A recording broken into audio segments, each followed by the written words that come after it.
Give us the top word that pops in your head around being a successful personal trainer with your obviously multiple fitness location businesses and your experience with that. Financially independent while still having a life.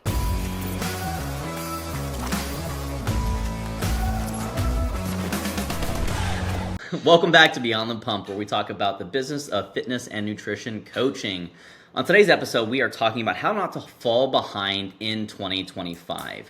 There are 100,000 plus personal trainers currently just in the United States alone, not even talking about the global industry. And we need to figure out, and we're hoping that today's episode will start to shed some light on how to stand out amongst the competition and surprise business building, marketing, sales, the stuff that we've talked about, and Steve has done such a phenomenal job with explaining, is an absolutely quintessential part, a foundational part of that process. However, that's actually not the only thing that's associated with standing out. It's self-promotion, branding, marketing, yes, but there's also an element of the hard and soft skills of actually coaching. And so those are the things that we're going to delve into a little bit in today. But yeah, so all that to say, 2025 is shaping up to be a great year. I think that there's going to be a lot of things that really shift positively from an economic perspective, really allowing people to start to have a little more discretionary spending as we start to pull ourselves out of this recession. So all that to say, Steve, if we're talking about successful personal trainers today, give us the top word that pops in your head around being a successful personal trainer with your obviously multiple fitness location businesses and your experience with that. Is there something that jumps to mind? Financially independent while still having a life. I know you said top word, but No, that's I good. think for trainers, there's this I have to work all day, every day, 5 in the morning, 9 at night type mentality. Mhm. I don't get to really take many vacations, Yeah. and I'm still struggling to put gasoline in my car at some point in time. So Hmm. solving those to me would be a successful trainer, and that's Yeah. what we're here for. Yeah, absolutely. And I think that you bring up such a great point in the nature of like time freedom, which was a big thing at the last company I worked at, was that people would oftentimes shift away from or really get interested in business when they got so good at coaching that eventually they were in such high demand that they couldn't help but be busy all the time. So then the idea came into, well, how do we turn around and how do we actually make the most use of our time? And that's where you do have to have a sense of business savvy. But the question is, how do you get to that point? How do you become so sought after and established in an industry, in a community, in a place that may be perceived as saturated, and everyone left and right is trying to sell you something online? And I think that this is where we talk about the idea of value. We really want to make sure that we're able to deliver on a problem set repetitively, consistently, and as efficiently as possible, because effectively what people are paying for is a decreased time cost or a decreased risk of failure. And that's what I would attribute most personal training to, is you get that person from point A to point B with the least amount of mishaps, because you're still going to make some mistakes, right? But you get them there as fast as possible given the time, resources, and constraints that person's dealing with, which is why a consultation is so important, because you have to understand, what's the project that we're building here, what are all the obstacles that might be getting in the way, and how can we effectively plan to solve those things based upon past behavior and what we have available from a structure perspective, meaning you have to have a plan. And I see too many personal trainers right now getting out on the fitness floor and they're just raw dogging it. They're like, yeah, what do you want to do? What do you want to work on? You're like, oh my God. What do I, you mean, what are you going to work on? uh, he's the That's my nicest guy, but the trainer at my gym, he always works out this one woman every morning around 6 a.m. when I'm there, and he hands her weights, and inevitably it's either too heavy or too light on the same exercise I saw him do last week, not on the same day, but it's like, come on, man. Like, you can't remember that she lifted 15 pounds last time? Yes. Drives me nuts. Because now you're wasting time as well Yes. for this client who's paying to speed up time, but you're wasting time. Speed it up. Anyways, And that's, sorry. yeah, no, and I Sorry. think that you're highlighting something that's such a critical thing that we cover in our fitness workshop. Again, if you haven't registered for that, you're missing out. And if you don't know what a minimum effective dose is, you need to check it out. Right. But it's this absolutely imperative thing that people in exercise, even medicine, right? It's a universal thing amongst all the allied health professionals. It's what's the least that you have to do to get the result or make progress that's meaningful, right? If you had to do 1,000 squats, or if you did 1,000 squats when you only needed to do 100, that's like overpaying your cell phone bill. It's $100 by paying $1,000. Like, why would you do that? You would then lose the ability, and it's like it doesn't roll over either. You're just now out $900, and Feels so like doing that's 7 sets of hamstring curls versus four. Like, Brad Schoenfeld and the hypertrophy researcher said, listen, 8 to 20 sets, sir. No, I'm kidding. Interestingly enough, there's a lot of shit that's coming out right now that we actually have. It's very contrary, and you can actually grow muscle by lifting light weights for high volume. It seems like it actually comes down to the novelty, but no rabbit trails. No rabbit trails today. Guys, there's so many rabbit trails, but again, workshop come. But minimum effective dose, right? And so when we talk about getting from point A to point B, the idea is that you could lose 20 pounds in a week. I promise you, I guarantee you everyone could.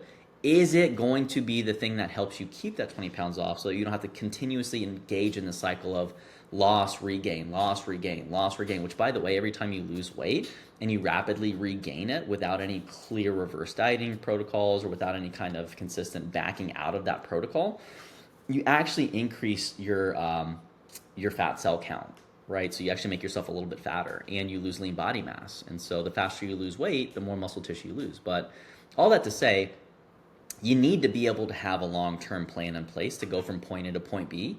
You should be able to populate that with milestones, and you need to be able to do that in a way that's contextually enriched, meaning it respects this person's limitations. Because if you try to push that person too fast, you'll get injured, you'll take 3 steps forward, 4 steps back, right? And that's a very frustrating process that decreases trust in you as the trainer, and that's where you just need to be able to speak to those things. But the fastest way to build trust on the front end of your relationship is by telling them, hey, based upon these things, this is what I see. These are the limitations we're going to probably expose ourselves to along the way. This is how long this might take. What do you think about that, and engaging them in that relationship and helping them be involved in that planning process? And if you do that, they'll be like, oh, you care, you're also competent. And those are two things that are really important in building trust with your clients early on in that first 30 days. You're not going to generate a lot of results in the first 30 days. That's the unfortunate truth. So then how do you continue to nurture that relationship in a way that they know, like, and trust you, with an emphasis on liking you? Because the more they like you, the more likely and the longer the runway that you'll get to actually have more time to deliver that specific result. So all that to say, there's a specific framework that we suggest most trainers need to be able to leverage as they're working with new clients. Number one, you have to conduct the relevant assessments. You have to know what to measure, when to measure it, and how often to remeasure it, right? You're doing that so that way when you design the program, which is the second pillar here, if you can't design a program, you're gonna be grabbing at random things all the time. Steve, how many trainers have you seen in your career do random stuff and lose clients because they couldn't get results? I mean, you had multiple trainers working for you. Was that a big problem dude, or all no? the time. I remember we even installed a system on programming in the studios that I owned, and trainers would resist it. And they're like, oh, the client's going to get bored doing the same workout every Monday for the next 6 or so weeks. And I'm like, are we here to entertain them, or are we here to get them results? Mm-hmm. And it's not necessarily a must choose one, but we know that getting results is part of it. Yeah, Which one is going to get better results? 100%. Just ask the question. And let's ask the client, do you want Yeah. to come in and do random shit all the time, or do you want to more quickly achieve the reason that you're paying $100 a session? Mm-hmm. Which one do you want? Because if you want me to entertain you, I'm down. I got Yeah. that. Yeah. But when you're paying $130, $140 an hour, you probably want something for it. Yeah. And I think that you highlight a great point, in that a lot of people think it's dichotomous, so you have to pick one or the other. Sometimes you can make it an entertaining experience just by the conversation that you have while you're doing it. It's Yeah. not necessarily the exercise you have to change, which, by the way, when you have newer people who are the most likely to purchase training, by the way, the more new shit you interject, the less competent, the less practiced, the less skilled they'll actually be at doing that thing. It's like teaching a little kid how to throw a baseball and then moving on to swinging practice and then putting them in a game. Like, you literally went through each thing one time, and now they're going to be frustrated because they're not good at it. And that frustration erodes trust. And frustration, by the way, is the number one reason why people quit services, is that their expectations aren't being met, or their expectations weren't set in a way that they could be met because you didn't conduct the assessment or the trainer didn't conduct the assessment. They didn't take time to understand that person. Because I promise you, if someone has disordered eating history and you're like, hey, we're going to make you count some macros, wildly inappropriate. And you're going to probably send that person down a spiral, and they might have some people pleasing tendencies. So they might nod and say, sure, which is why the coaching psychology component is so imperative, and it's our third pillar. You have to be able to do the assessment. What assessment? What are you measuring? What time? How frequently are you reassessing? Second thing, you have to be able to design the program to drive meaningful adaptation. And that might mean that if they're trying to get stronger legs or more toned legs, which we hear a lot in the female population, not a slight, it is the objective reality, right? People want to get more toned legs. You're like, okay, cool. That means we're going to work out legs every day. Well, if you work out legs every day, now all of a sudden connective tissues, knee joints, hip joints, ankles, this stuff might start to actually become an injury risk. And now they're hurt and they can't train for 2 weeks, which means they detrain and they see atrophy. So now, rather than pacing that out, allowing them time to recover, which it does take 24 to 72 hours for new people after exposed to a stimulus to recover from that specific stimulus. This is why we find that upper body, lower body, upper body, lower body, alternating days tends to be a helpful paradigm for most people, right? While the upper body's resting, you work the lower body, then you take a rest day. Upper body again, lower body. That's a 72-hour kind of turnaround in a 4-day training week, which most people probably really shouldn't be training more than 4 to 5 days a week because you just can't put out high effort for more than that. Unless you're Steve and you can run 11 miles an hour for 30 minutes. Guys, that is false. An animal. I cannot do that. Animal. He did 3 Spartan races in a weekend. Don't let him tell you otherwise. But, all that to say, you got to be able to conduct the assessment. You got to be able to design the program. And that program isn't just reps, sets, exercise selection. You have to have an understanding of biomechanics. You have to have an understanding of the immune system to know how recovery actually happens. And if you don't have those things, those are learning opportunities that we talk about in Empowered You, right? And then you move beyond that. Those are all the hard skills and tactical skills more than anything of what it means to deliver a training program and to deliver physiological results. But we still need to respect the other person on the other end, which is why psychology and coaching psychology. Because you could have the world's best plan, but if the person isn't willing to adhere to that plan and they're not willing to execute the plan, now you're running into a people problem. And that becomes very, very prominent because now if there's no trust, they're not likely to do the buy-in thing, which means they're not going to listen to you. And you're going to get frustrated, and they're going to get frustrated, and they're going to pick up on that mutual frustration, and that's where you start getting ghosted. And that's where people start no-showing. That's where people start sleeping in. So a lot of the coaching psychology component is how do you get people amped up? How do you get them excited? How do you get them ready and actually enjoying the training experience? How do you give them the bug bite?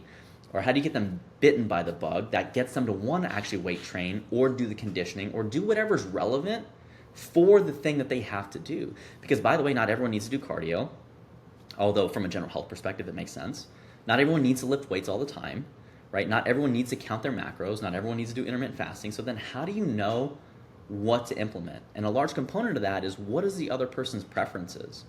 And how do you then evoke that? And how do you elicit that? And how do you get them to actually bring those things up so you can best support them and do the things that you're great at, which is helping them guide themselves to the appropriate outcome across a longer period of time because they will lose focus. That's why accountability is so important. And I'm sure if you're listening and you're a professional, you've had clients lose the first 3 pounds out of a 50-pound goal and they're like, okay, I'm good enough. And now you lose that client. Now you have to replace the client. Now it's bad for business, which was one of the reasons why I say good business is good coaching, and good coaching is good business because it takes the things that you have to know, it monetizes a skill set and a competency set that you can then turn around and actually deliver value, and value being giving the person the thing that they're seeking. Right? You could have a PhD in something and no one gives a fuck about the Krebs cycle, but at the same time, they do care about how to lose body fat. And so the value isn't necessarily the education, although the education helps you help them lose body fat.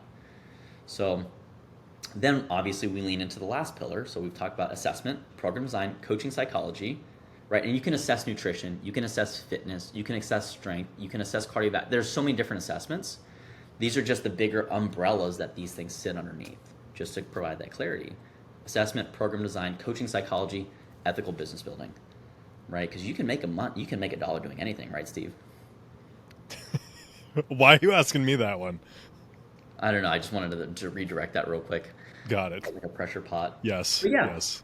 and we have workshops for that. And in fact, Steve's actually building a very robust 3-day experience that we understand is going to be very helpful for individuals that want that concentrated dose of how do we focus on something, how do we know what to build. And in fact, we even have 1-day experiences where if you wanted to come and hang out with us, we have so much stuff at the end of the day, and we really do try to make it as easy as possible for coaches to have the resources done for you. So we actually have now programs that you can purchase and use directly with your clients. You don't literally have to do anything. You just plug and play them. And so if you're an empowered you, those are included at a substantial discount. But for everyone else, like we have that stuff as well. If you don't want to be involved in our continuing education, if you want to have a good quality program that's written by someone that has years, decades of experience and advanced degrees and way too many certifications and student debt. So, you know, you can always trust that, and we'll also take your feedback too. So, all that to say, that's pretty much the high notes of what we think is going to be very meaningful. And I shouldn't even say think, what we know to be meaningful as it stands today, based upon, our combined experience, which, I mean, Steve's had so many different locations and so many different trainers that he's seen what's worked, what hasn't worked, and diving into his business passions. And then me just being a coach at the end of the day and a teacher and an educator, like, let us do the work for you.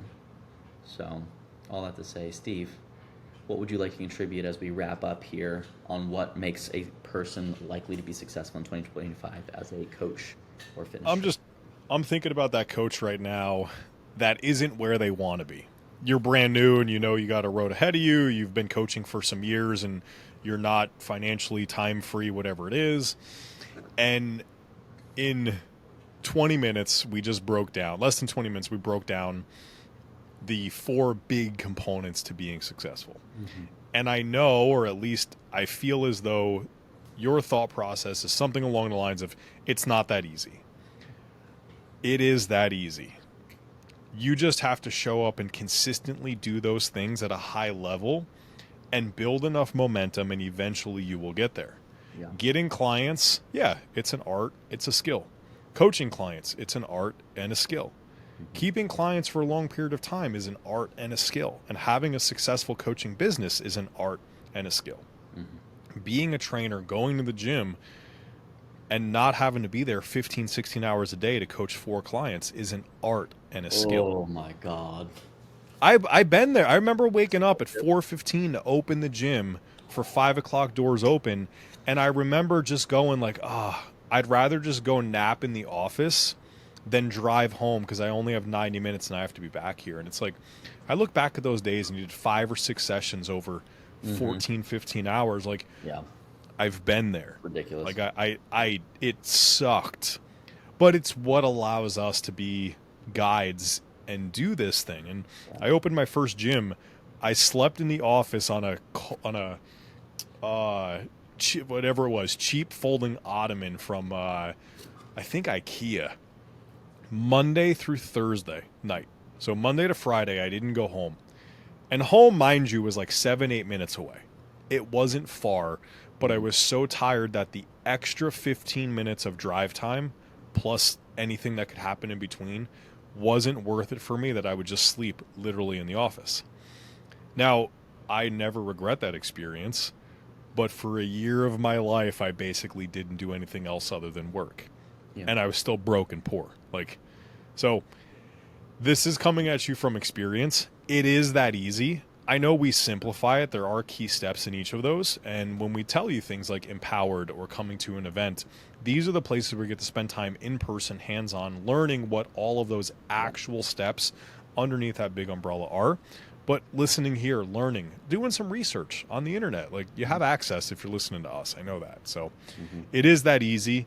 There are things that go along with it. You just have to be consistent, and you have to be motivated through those times of like, shit, I got to build that momentum. When momentum starts, like, just keep running with it though.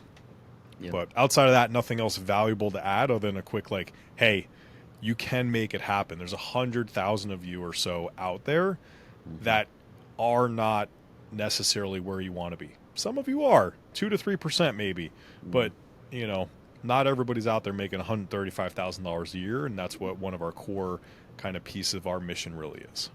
100%. Yeah, I mean, I slept in the back of a car for a couple months while I was coaching full time, and I showered at Planet Fitness. And I had a master's degree at the time, and I was a very well educated coach, but the business acumen wasn't there necessarily to help me understand how to leverage that stuff. And that's where it's how do you take that skill set and how do you really create value, and we do it because, and that's why Empowered You is so cheap and why our events are so cheap. Like, you won't find things that are comparable from a price to value perspective anywhere, because we truly have a soft spot in helping people that are trying to do meaningful things for their local communities and people that they serve. And you have to be able to, on the back end of that, actually make it a palatable career for you, which means you have to have enough income, and at the same time you also have to have enough time to go and nurture yourself and nourish your own interests. So remember, like, the thing that we always say is you're only stuck if you don't ask for help. And if you're feeling helpless and if you're feeling like you don't know what to do, pull yourself out of that rut. Find a way to pay for an event and come and sit with us in person, and we'll stay there as long as we need to make sure that you get what you need, because that's truly what we're doing this for. And we hope that as we gain our own momentum with helping more and more people at Beyond the Pump under this specific umbrella, we'll have the opportunity to help more people. So it will create the snowball for us. But all that to say, thank you so much for listening. Please like, share. Sharing being the most important thing for us right now. It'd be really helpful to continue to help individuals get access to great quality information, and that's why we always ask you guys to share. So that's the biggest thing you can do to help. We would love to see you at an event, and that's pretty much all we have to share right now. So until next time, thanks, guys.